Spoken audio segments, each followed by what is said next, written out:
Buenas noches, hermanos. Nuevamente llegamos a nuestro día jueves de reflexión y este día queremos saludarlos, queremos exhortarlos. Es una semana, ya estamos a 9 de septiembre, el tiempo pasa volando, pero Dios nos ayuda con su infinita misericordia a que nosotros podamos seguir caminando, al igual que le exhortó a Josué en que fuera valiente, es historia conocida. Hoy quiero compartir con ustedes una historia que bien podríamos ponerle por nombre el poder de la mentira o el poder de una mentira. Y antes de entrar a la reflexión del por qué el título de esta reflexión, permítanme leerles una porción bíblica y sobre el cual se basa esa reflexión. Está en Lucas 24:17 y dice así: Él les preguntó: ¿De quién vienen discutiendo tan profundamente por el camino? Se detuvieron de golpe, con sus rostros cargados de tristeza.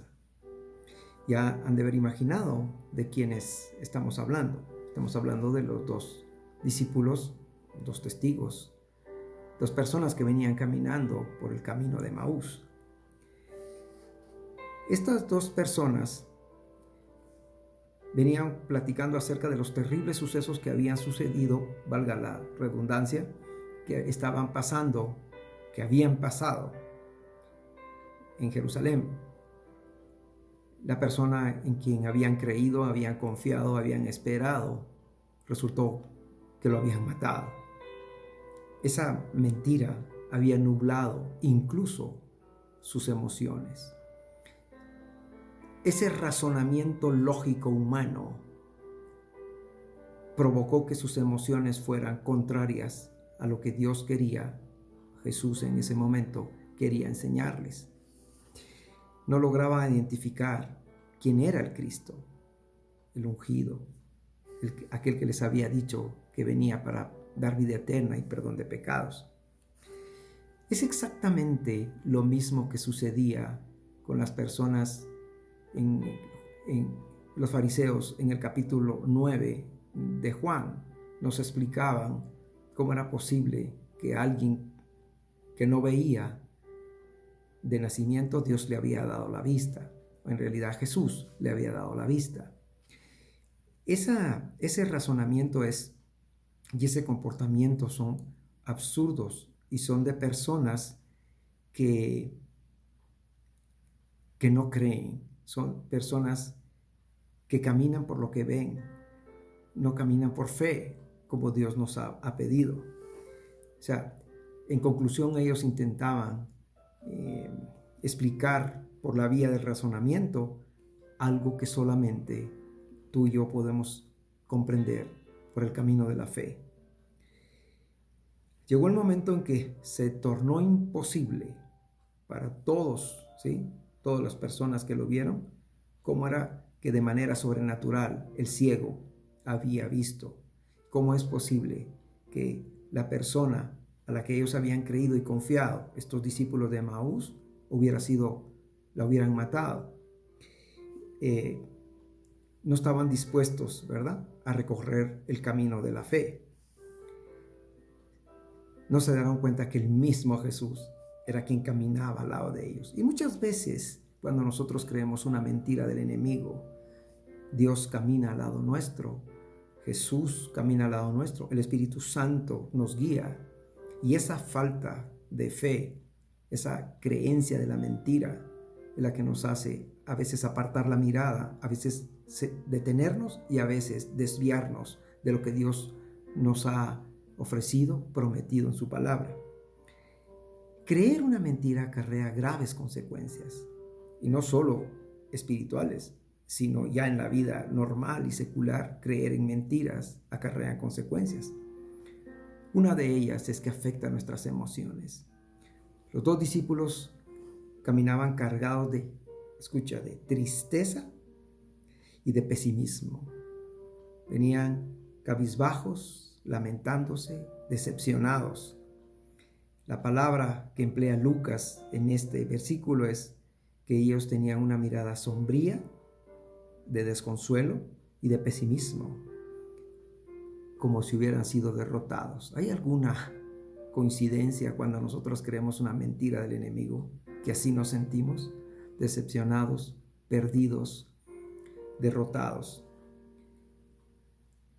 La maravillosa esperanza que había albergado para un glorioso futuro junto al Mesías quedaron violentamente despedazadas al saber que lo habían matado. Se habían hecho una serie de esperanzas, una serie de expectativas de que los iba a liberar del yugo romano, que les iba a dar riquezas, honra, posiciones, vestidos para que ellos pudieran tener una vida placentera, y se ve frustrado cuando el maestro, aquel que les enseñaba, lo habían matado. Esa convicción, esa creencia de que el Mesías estaba muerto, les instauró, les puso en el corazón una tristeza, una profunda tristeza que no sabían y no podían explicarse, no podían ver que el mismo Cristo caminaba al lado de ellos. Y esta tarde, este día, no sé cuándo veas el video, esta mañana, Dios camina a tu lado. Mira, así de poderoso es el impacto, el efecto de la mentira. ¿Cuántas veces hemos permitido que una mentira condicione nuestro comportamiento? Hay personas que dicen, estoy solo, aunque la palabra insistentemente nos asegura que aún caminando por el valle de sombra de muerte, Él está con nosotros. No está diciendo la muerte, caminando en el valle de sombra de muerte, estamos tan cerca de perecer, pero Dios está a la par nuestra. Salmo 23, 4. Pero hay personas también que hablan y dicen, mi situación no tiene arreglo. Las personas declaran con desesperación. Pero el profeta Jeremías, ¿sabes qué dice el profeta Jeremías? Nada es imposible para Dios. Pero te leo el versículo bíblico y dice, Señor mi Dios, tú con tu gran fuerza y tu brazo poderoso has hecho los cielos y la tierra. Para ti no hay nada imposible.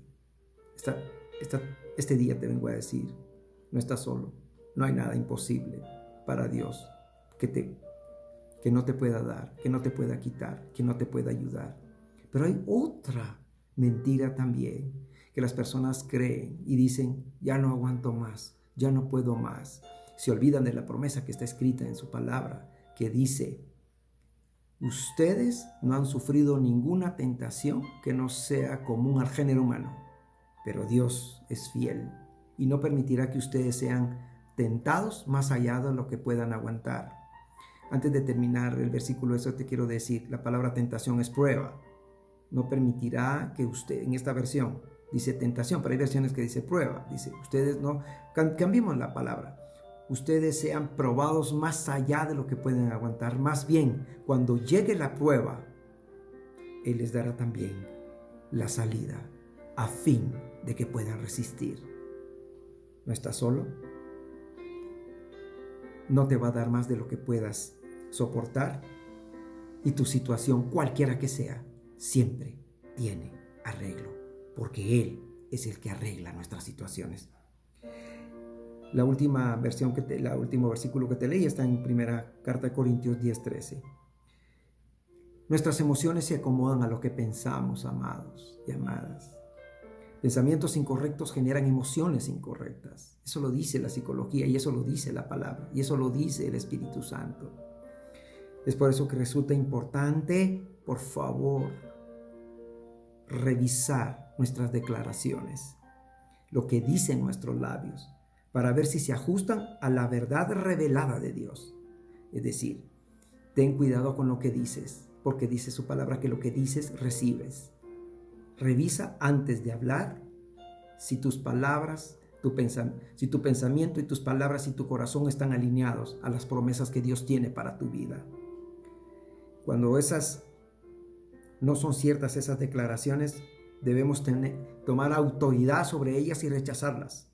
Cuando el enemigo viene, no solo te prueba, bueno, él no prueba, él tienta, quien prueba es Dios, pero te quiere poner mentiras en tu pensamiento.